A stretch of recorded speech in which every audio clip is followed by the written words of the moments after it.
Welcome back to this week's Q&A episode. If you want to reach me for a question, go ahead and post it in the comments below or send it to the email address right here, professorwingert@gmail.com. Now on to today's question. The question is, what is the linguistic understanding of theosis or deification in the Semitic world? So briefly, I'll explain what that means as we use it in English. We adapt the Greek word theosis. Or we have our own coined term, deification. And basically in Eastern Christianity, there's this idea that the Christian faith can be reduced to the premise that every person should be living the teaching of Jesus in order to go home. What does that mean to go home? Well, it means to go back to God, to be one with God. The short explanation is that theosis is the process of partaking in the divine nature. In other words, Eastern Christians reflect back on patristic summaries of the Christian faith that'll say things like, God became man so that man could become divine, or God put on Adam so that man, Adam, could put on God. The point is to follow the teachings of Jesus so that the grace of God can transform the human person into something divine. In other words, a partaker of the divine nature. That's the short, or that's at least my short summary of theosis. So the question then is, could you explain the linguistic understanding of theosis or deification from a Semitic context?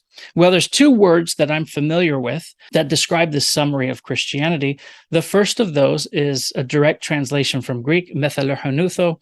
It's typically in documents that are translating Greek. Then there is the native Semitic term, ehidoiutho.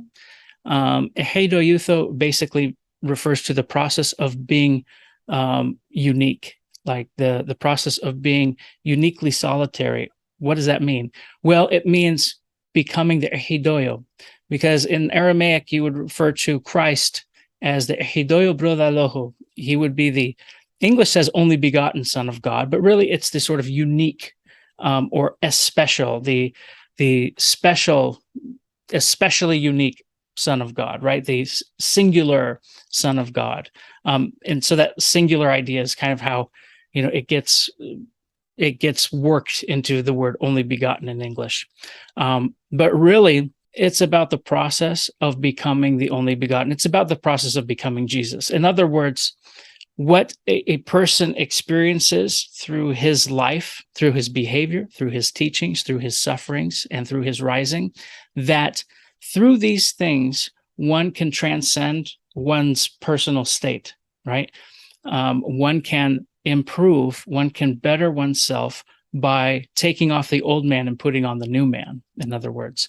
And so that idea is conceived of in the mind of Semitic Christianity as becoming this unique son of the Father. And, it's an interesting contrast because Christ has that title, Heidoio Brodaloho, the let's just say only begotten Son of God, the unique Son of God. And yet in Christianity, you also have the idea that all the faithful are children of God, right? In this transitory world. So, it's what kind of child are you? Maybe is the question. And I think if you read the scripture with that sort of framework in mind, it becomes very transformative. And that's sort of the key behind Eastern Christian spirituality.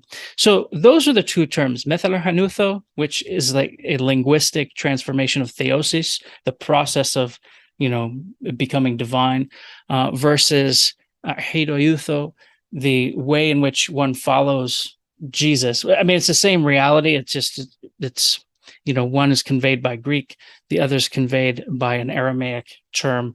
And so one becomes a partaker in the divine nature by putting on Christ effectively, by following the ehidoio in life. That is the process of ehidoiutho. And through ehidoiutho, one becomes a partaker in the divine nature.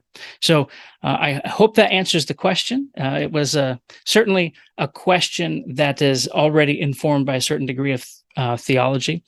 But theology and language, it's a fun mix. So I hope you enjoyed it. If you have any questions, again, just go ahead and comment below or send me an email. I've received a ton of really interesting ones, and I hope you guys all find them interesting too. Thanks for asking, and I'll see you next week.